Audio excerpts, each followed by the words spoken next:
Yo, what's going on, my people? It's your boy CTG, and I'm back with another banger of a UFC 5 video. Because in today's video, I'm going to be showing you guys how to use Jon Jones against elite level fighters in UFC 5.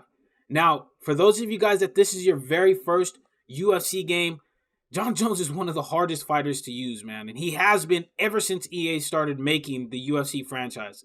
I don't know of any game that he's been the meta fighter in heavyweight. In any of these UFC games. So you have to use him in a certain way. And even in UFC 5, you still have to use him in a certain way to get wins. So right here in this video, you guys are going to be seeing me break down a fight that I did up against Retro Rocky in UFC 5. If you guys don't know who Retro Rocky is, he's a legend of the UFC gaming franchise. He's also one of my really good friends. So shout out to him for doing and making this fight such a competitive fight that you guys are about to see. But without further ado, let's go ahead and get into the action. So here is Jon Jones with his reach approaching. So he's using Tommy Aspinall. And this matchup can be pretty hard if you don't play it the right way. So here you see we're staying off at range. We don't want to be fighting him inside the pocket. It's not what we're trying to do. Right there, he cracked a good calf kick. Shoot for a takedown, and instantly we get him on the ground. Now, we're going to try to control him here, but even if we don't control him here on the ground and do any damage, it just lets him know that we are willing to take him down. As you can see here, he's faking. He's threatening with the Kimura. We're going to posture up right here. Now, right there, I made a really big mistake. Really big mistake. I was trying to transition to side control because I thought I had a stamina advantage, but I didn't, and I let him up. A very, very big mistake, and that's not what you want to do with Jon Jones. It really isn't. So right there, we threw a bad kick. He made us pay for it. He's closing the distance, pop us straight off into a four-piece. Good job by him for clinching us up while we're trying to circle out. Hit him with a nice slip straight right there, though, into a calf kick. Now, you guys are already seeing, look at this left leg. It's not super damaged, but this is what we're going to be trying to work on with Tom Aspinall. We're going to want to try to slow him down and get him to switch into southpaw. We are. This is something that you have to do with Jon Jones. You have to work kicks. You have to absolutely work kicks, especially against elite level fighters. Because when they see you're using Jon Jones, they're going to do kind of like Retro's trying to do right here. They're going to try to be in your face 99% of the time. Unless you're a knee and elbow spammer. But if you're a knee and elbow spammer, this video ain't for you.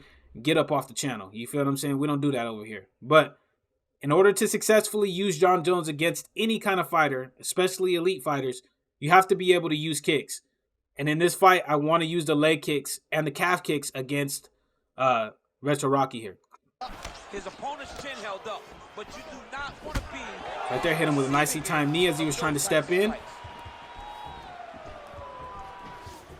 Now he's making a mistake a little bit by letting us fight at our range. Although Tom Aspinall does have the footwork speed against Jon Jones, you don't want to be fighting on the outside. You want to make it as difficult as possible. Because now, see, we're landing some heavy damaging shots. And these leg kicks are starting to take their toll, too. He's closing the distance. We're circling off. Trying not to back ourselves completely up to the cage. Nice jab, teep kick right there by Retro, though. He's kind of starting to get a feel for what we're trying to do. He's got to address it now. He's got to start to check these popping off that lead hook. Trying to go down to the body, then back up to the head just to mix it up. Nice body kick in the straight by us into a rear uppercut. Starting to gain the reads.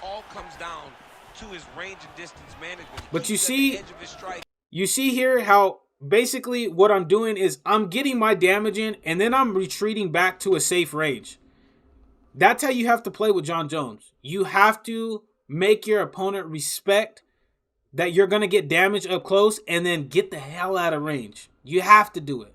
You have to do it because you cannot stand inside the pocket with Jon Jones and throw hands. You can't throw boxing combinations because he's too long. He's not as quick as Tom Aspinall in the pocket.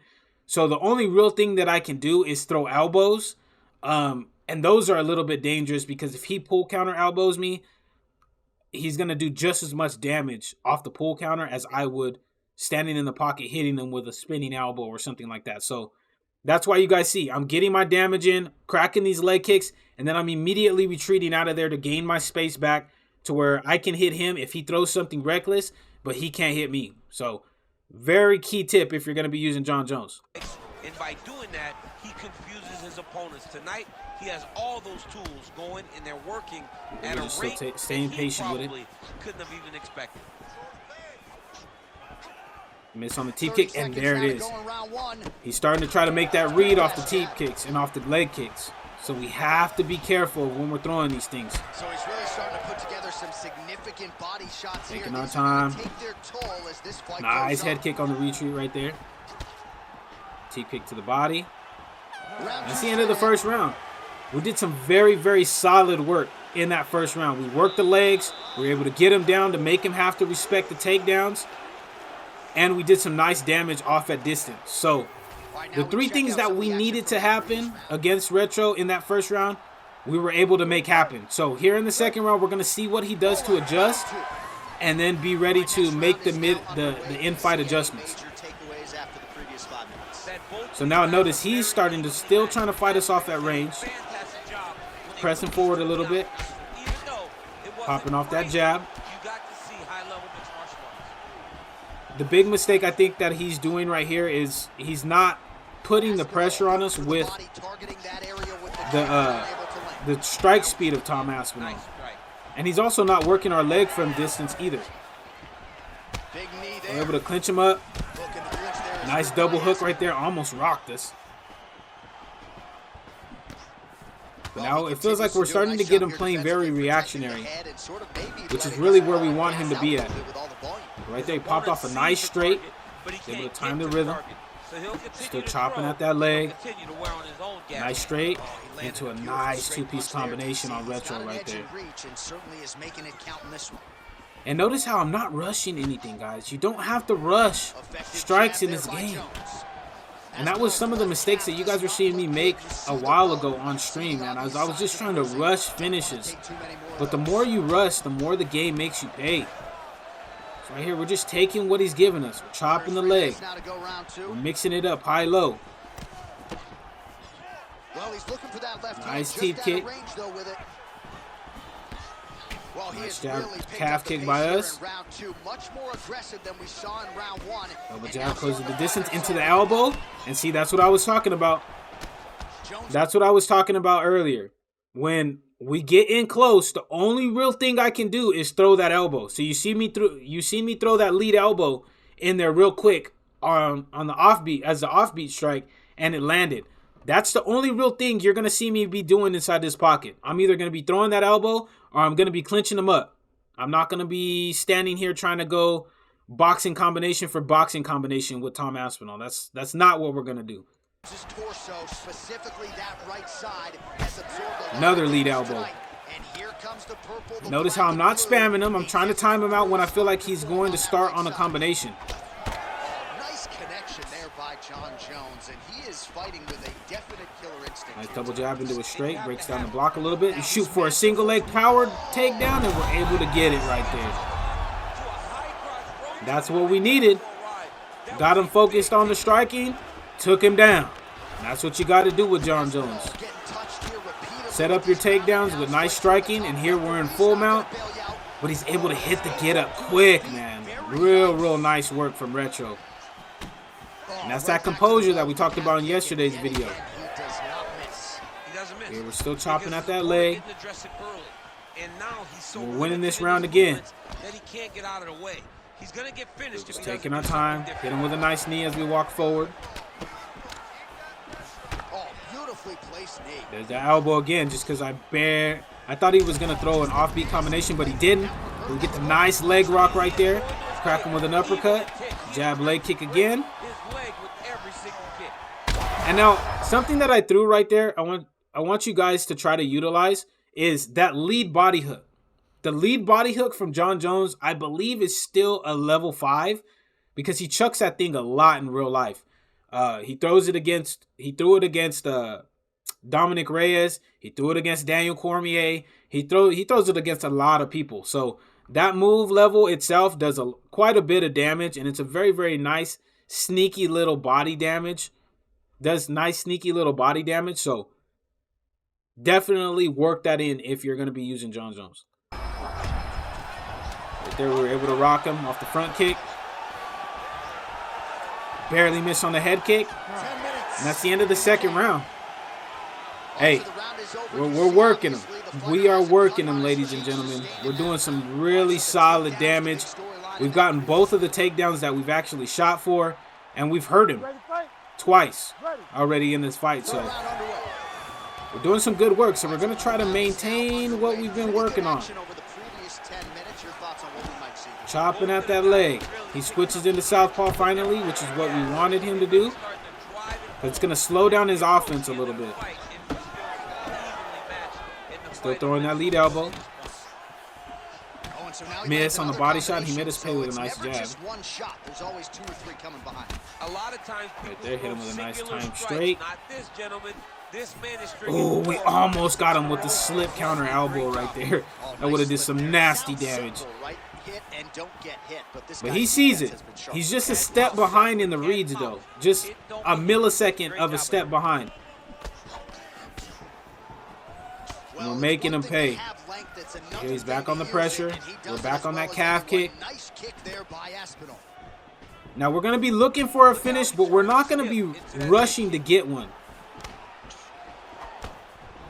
We're okay. We're winning the decision so far against Retro Rocky. Right there, you see he's starting to try to pick it up. He's anticipating the jab straights coming. There, we shoot for the ankle pick on the well-timed. Now, I want to go back real quick. Hold on. I want you guys to see right here what happens. We're going to slow this down. I'm going to slow this down for you here. This is a very subtle thing that UFC has incorporated into, or that EA has incorporated into UFC 5 that makes it easier for you to get takedowns. So I want you guys to pay attention. I need your eyes focused on the screen, okay? I need them focused. You guys are going to see his hands are up. You see where my GA meter is at? It's almost all the way full. It's about 75% full. Now, this happens when somebody's holding high block. When somebody's holding high block and they're just repeatedly holding their hands up like this, it's going to give you a GA advantage, and it's going to make it easier for you to get your takedowns. So if you guys didn't know this, this is something that you need to be trying to do. This encourages setting your takedowns up with strikes to the head. So you guys are going to see here, I have 75% stamina GA advantage. Shoot for the ankle pick, and it doesn't matter how quick his reactions are. I'm going to get that ankle pick into side control right there. So if you're getting hit with that, if you're not a grappler and you're getting hit with that and you guys are wondering why you're getting taken down so easily, that's why. If you're a grappler that's looking on how to get better at taking somebody down, that's how to do it. Set up your takedowns with your hands. Oh, nice single, yes. Right there, he's able to get us in a sprawl. And before we can even go for a transition to backside, he hit us with the up transition. But look at that stamina. We've drained it down pretty good. Hit him with a nice straight, opened up a cut right above his nose. Hit him with a nice lead elbow. And now we're putting that pressure on him, looking for a finish. But notice how I'm not just going buck wild on him. It's not what we're doing. Still just stepping back, hitting him with the calf kick. Nicely timed straight as he was in the front kick animation. Ripping the body. Just picking them apart, little by little. Very nice time straight, but he did land a shot. Now we've pretty much almost shut down his offense. Caught him with a nice head kick because I knew he was going to be looking for me to go with that calf kick. Well, I'm no fighter, but if I rock a guy to that extent, I almost made him pay right there, but nice calf kick as he engaged in a combination. So just playing it patient, not rushing the finish. Hit him with a nice three-piece, hurt him again. But did a good job of ducking underneath that hook that came. But it's not looking good for him here, ladies and gentlemen. It's not. The right hand just misses. Still just taking our time, though. Throwing a lot of feints out there. Nice lead uppercut. All right, seems as though his sole focus is attacking that cut. Nice jab. It's getting bad now. A lot of Woo, blood flow. mixing it up. He should be focused on. Ooh, the question mark kick to cap it off, though. The question mark kick capped off what I believe to be a unanimous decision win for us right there. Got to show respect to Retro Rocky, man. He's an absolute beast, man. He is. If you guys run into him, just know it ain't going to be easy. And this right here, this work that I just gave y'all with Jon Jones, it wasn't easy. It really wasn't. Oh, excuse me. It was a lot of mental thinking that went into it. I'm not going to lie. Ladies and gentlemen, after 3 rounds, we go to the Let's see what the judges' decision. scorecards are. All 3 judges score the contest 30-27. For the winner by unanimous decision, Jon. All right, and we were able to defeat Tommy Aspinall, ladies and gentlemen. We got the job done against an elite level fighter in UFC 5 in Retro Rocky. But all right, ladies and gentlemen, that's how you use him. That's how you use Jon Jones in UFC 5 to defeat elite level players. That's how you got to use him. You got to work kicks with him. You got to be mixing up combinations up to the head to set up your takedowns, and just play super patient. You have to play super patient. That's the biggest thing that I can preach to you. If you're somebody that just loves chaos and that loves to be in the pocket, like your boy does every now and again, he's a hard and tough fighter to use, so I wouldn't recommend him if you're going to be fighting like that. But if you're somebody that plays patient and that really works their shots and stuff like that, then he's somebody that I would highly recommend you use. And this is how you want to use him against elite level players and really against anybody in UFC 5. But that's it for the video, guys. If you guys did enjoy this video, make sure to slap that subscribe button if you're new, as well as slap that like button so more and more people get to see this amazing content that we're making on the channel. But like I said, if you're new, slap the subscribe button if you love MMA content. I post UFC 5 content on this channel daily, as well as like UFC breaking news and stuff like that on this channel as well. But until the next time, guys, take it easy, be safe, enjoy the rest of your guys' day, afternoon, evening, depending on where you guys are watching this from. And I will see you guys in the next video.